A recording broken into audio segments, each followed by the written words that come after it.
Welcome back to our tech. இன்னைக்கு தாங்க நான் ஒரு பெரிய கண்டென்ட் பேச போறேன். அது எப்படின்னா கண்டென்ட்டே இல்லாம கண்டென்ட் பேச போறேன். அதுக்குள்ள ஒரு கண்டென்ட் இருக்கு, அதான் இப்ப பேச போறேன். மறக்காம இந்த வீடியோவை பாருங்க.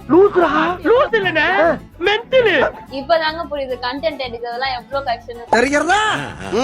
காலையில இருந்து உட்கார்ந்து கண்டென்ட் தேடிட்டு இருப்பேன். கடைசியில ஒரு கண்டென்ட்டை பிடிப்பேன். சரி இப்ப இதான் வைரலா இருக்கு, இந்த கண்டென்ட்டை போடலான்னு போகும்போது எனக்கு முன்னாடியே ஒருத்தர் அந்த கண்டென்ட்டை போட்டு வச்சிருப்பா பாருங்க. அப்போ மன வேதனை வரும் பாருங்க.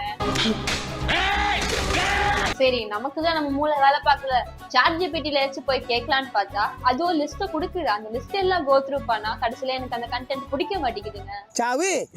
சாவும்ல செத்த பையல நீ நலமா இருந்தா ஒளிஞ்ச எனக்கு பத்தி நீ சாவும்ல செத்த பையல. சரி ஃபியூச்சர் டெக்னாலஜி பத்தி பேசலாம்னு யோசிச்சா எனக்கு கரண்ட் சினாரியோவே தெரிய மாட்டேங்குது. நான் எங்க இருந்து ஃபியூச்சர் சினாரியோ பேசுறது? நமக்கு வந்து எதுக்கு வாழ்றோம், எதுக்கு பிறந்தோம்? நம்ம வல்டெக் சேனல்ல என்ன கண்டென்ட் போட்டோம்னா ஏஐ பத்தி, ஃபியூச்சர் டெக் பத்தி இப்படிதான் கண்டென்ட் போட்டுட்டு இருக்கோம். ஆனா இன்னைக்கு அந்த கண்டென்ட் எதுவுமே எனக்கு தெரியல. சோ தெரியலன்றத ஒரு கண்டென்ட்டா போடலாமே வல்டெக் சேனல் பத்தி கண்டென்ட் போட்டேன். கிரியேட்டர்ஸ் உங்களுக்காக தான் இந்த வீடியோ. கண்டென்ட்டே கிடைக்கலையா ஃபீல் பண்ணாதீங்க, அது ஒரு கண்டென்ட்டா மாத்தி இந்த மாதிரி கண்டென்ட்டா போட்டு முடிச்சிருங்க. இந்த வீடியோ உங்களுக்கு பிடிச்சிருந்தா லைக் பண்ணுங்க, ஷேர் பண்ணுங்க. அடுத்த வீடியோல நல்ல கண்டென்ட்டோட வந்து உங்களை பாக்குறேன்.